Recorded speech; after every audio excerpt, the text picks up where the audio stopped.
أبا مسانا برسامة وردة وليد بوتس أبراهيم ده في القوة ده في أبو وردة أين قدرتوا؟ لا فوتيلا ما كنت تقولي فوتين ما كنت عايزين الجنين؟ أعوذ بالله من الشيطان أفان الرجيم قبتلي أفان قبتي قتل؟ أمتي يلا فوتي أكلا كما وزمانا وجدتوا ما تأتون أفان قبني قتليني أكلا فوتي جنين فوتين قتل أكلا حتى فوتي وجنين إبي بانفولا Bika ginniin galtu qabee aku jira yoo biiftuu taate malee. Dhaha ginniin fuutee wardaa bika geessite yoo biiftuun beeyte malee namni biraa habee kee baasuu danda'u hin jiru. Miidhama akkam keessa akka jirtu maalirra akka jirtu. Dhaha maal nyaattee duwidii kusoo hin jedhne ginniin daara nyaatti. Assalaamu alaikum warahmatullahi wabarakatuh akkam jirtan hordoftoota keenya akkam nagaa biyyaa keessa nageenya keessa baraadha. Namatu gaafa kuma jirtanitti salaamanna keenya kan onni irraa burqe isin biraa jiraatu jirin jecha arraas deebinee jirra. Ragaa oduu gartee wani nu gahee oduu gaddaati. Wardaan dababte. Akkuma ja'ametti akkuma kalee silaa turreetti jechuudha viidiyoo duraa keessatti dubbanne turre osoo nuti bakka yaadneef waa bakka kanaa miti wardaan dabamtee jirti gaati ilmaanii dabamtee jirti wanni hedduu na gaddisiise irraan tanee maal beeytanii ijoollee sanaan na gaddisiise. Walaa hedduu akka ijoolleen tun na gaddisiisu jirti. Egaa iyyineet boo iyya walii dabarsine malee wanni godhu hin jirtu. Maaliif beektaa miidhamni mana keessaa abbaanii fi miidhaaf hin danda'amu itti Oromoon. Abbaanii fi miidhaaf hin danda'amu miidhamni kun manuma keessaa ishiidha jira. Ishii ta miidhamu jirtu duraan ilmaanii duwwaa miidhamu jira. Ishiin tun ammaan tana karaa bakka qottee egaa namni fuudhe manaa dhaqee fuudhe yoonii fi namni dhaqee manatti itti roorrise nama san qabatta. Namni ishii roorrisu jiru kun abbaa mana isiiti. Taaniin masaanuudha. Maal haa godhan? Ifbeekeetii miti akkana godhu jirus. Fayyaa haa fakkaatu malee haala fayyaa haa qabaatu malee ifbeekeetii miti. Silaa ifbeekee ni miidhattee ni yaaddanii haadha mana isaatiif ilmaan isaanii miidhattee ni yaaddanii miciyyoon tunis anammoo wanni irra guddaa yaadaa hunatte jinniin san yoo dhugumaan kan jinni taa'u taate jinniin san akka harkeen beeku haalli harkoo kiyya. Jinniin san akkamitti yoo sanuma haa taa'u taate gaa jinniin waa takkaa lamaa miti. Sanumaan wardaa fuudhemu tamii dhiiroo. Mee waan balloon bira dhaqee jira ijoollees akka kophaa jirtu isaatu gartee bira dhaqee irraa hubatee waa hundaa keessa quba qaba. Yoo guyyaa balloon bira dhaqee balloon gargaarsa isaanuma gartee miidhamee isin keessa jirtu kanaaf gargaaruudhaaf bira dhaqee akkam keessa akka ture balloon hidhamee sababa kanatti waamee akka ta'e quba qabdan. Hidhamee kaleen tumamee kalee waa hunda ta'e osoo jiin arrallee bira jira. Umurii dheeradhu. Nama akkanaa kana silaa nu addummaatee bareedaadha. Akka nama gaddisiisaa waan balloon jechaa jiru kana hawaliin agarru taamee walumaan haalaallu. Warri kan fuudhanii qotanii qotaa bira taa'eetiin bilaalii fi mucaa isaa xiqqaas kun asumatti gaa jechuun xiqqoon duraalee jechuun as rafee amma hirriiba jira. Saniif gaa ijoollee kana jechuun bira taa'u jira. Haati jechuun akkamatti jechuun dhuftee jinniin fuute gaa uummanni jechuun jinnii gabbaraa uummanni sheexaana gabbaraa. Uummata kana jechuun gaa waan ajaa'ibaati. Ani dubbii akkanaa takka harkeen beeku. Uummanni inni jiru kun beeku uummanni jinni gabbare inni jiru kun nama biraati miti Ibraahimumaa fi intala sana jechuudha. Intala falfalaan dachii rabbi walii garagalchite sana jechuudha. Akka inni jirutti akka warrummaa isaaniitu jinni jechuun jiruun na fakkaatan. Maaliif gaa kana walirraa walitti qaqqaban hin jirtu. Egaa balaan guddoon tun dhufte wanni walirraa achi qaqqaban takka hin jirtu. Hanga xumura dhaggeeffadha. Waan ilmoon tun jettu gaa nama gaddisiisa wanni ilmoon tun jechaa jirtu. Wallaahi. Waan ilmoon tun jechaa jirtu qaamaa qalbiin dhaggeeffadhaa. Dubbii kanaa takka harkeen beeku. Wardaan tun akka jechuun dhiyoo tana irra baatees agartanii jirtanii hedduu takka jechuun nu yaachuuftee saba jechuun gaa Abiraamina galchine jechuudha anilleen sheekaan itti jee deemuuni akkasii gaa jechuun biiftuun na qabdee jechuun na hiite. Egaa alhamdulillah rabbil alamin illee hidhasa irraa bahee arra jechuun gaa wardaa tana jechuun karaa kuttee dhabuudhaan ijoollee tana jechuun sa'a meeqa irraa turuudhaan biiniin itti dhufee jechuun isaa bira taa'u jiru. Kanaan hundarraa maaltu wayyaa jettaniiti? Maaltu wayyaa? Wanni viidiyoo irraa nuufis gartee waa faayidaa qabaanneetiif nurraa nu qabaateeti miti.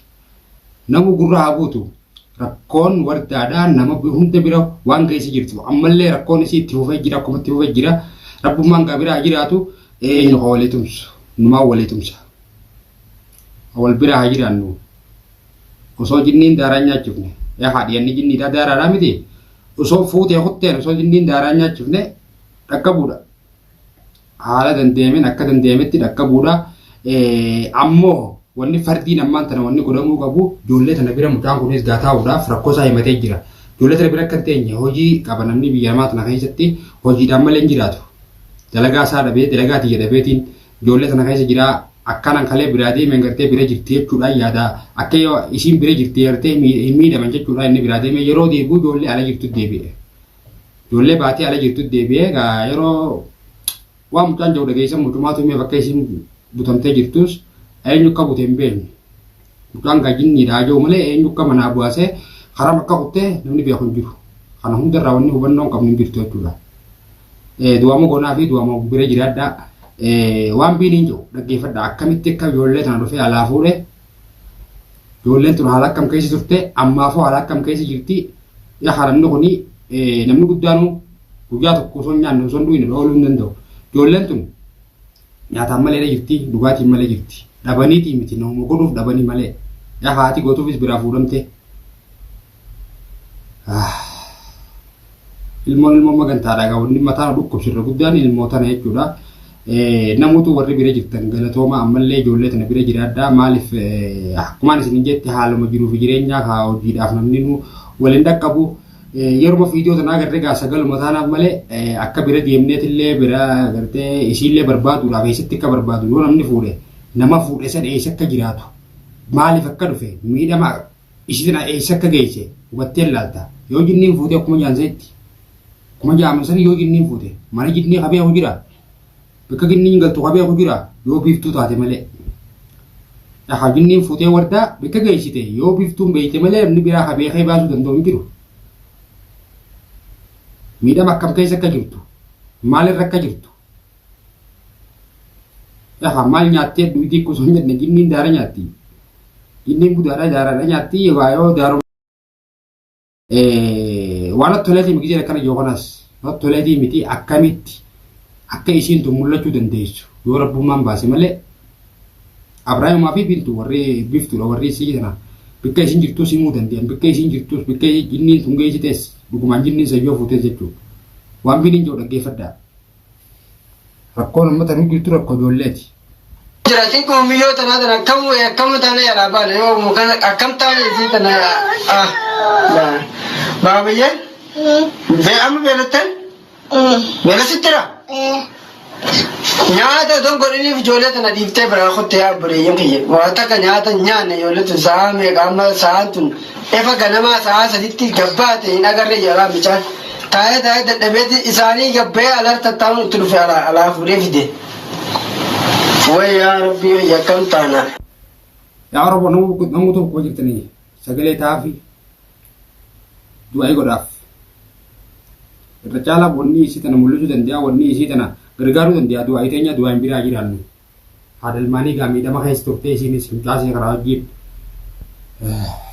maal goona ka isii miiri jirus qaama isiiti abbaa ilmoo isiiti if beekaitee miti isuma kanaaf isii tana qabanii isii tana akkam akka goonume haadha kiyyaa beekaa dandeetii miti amma isii tana akkas godhuudhaaf dandeetii miti warra duraa keessa jiru yeroo dheertuu tana yeroo rakkoon deemaa jirtu kana keessatti na duraas keessa jiru hedduudha ni jiran isaan biraan irra dabreen dhufee isii tana akkanaan godhuu dandeeyyee yaada tokko kan murteessee as kannuu danda'u qabu akkam akka godhuu qabnu isin yaada keessan as qoodaadha maaliif beektanii namoota ni arkan Ibrahim ta'ee biiftuu ta'ee warri viidiyoo kana arkanis yaada akkam akka irra godhamuu qabu kunis yaada keessan inni eega isaan illee uummanni illee gartee warri viidiyoo kana daawwatan guutuu yaada keessan yaadnu wal fakkaataa taanaan dirqama gaa irra bobba'uun namallee gartee ittiin laallee irra bobba'uun dirqama.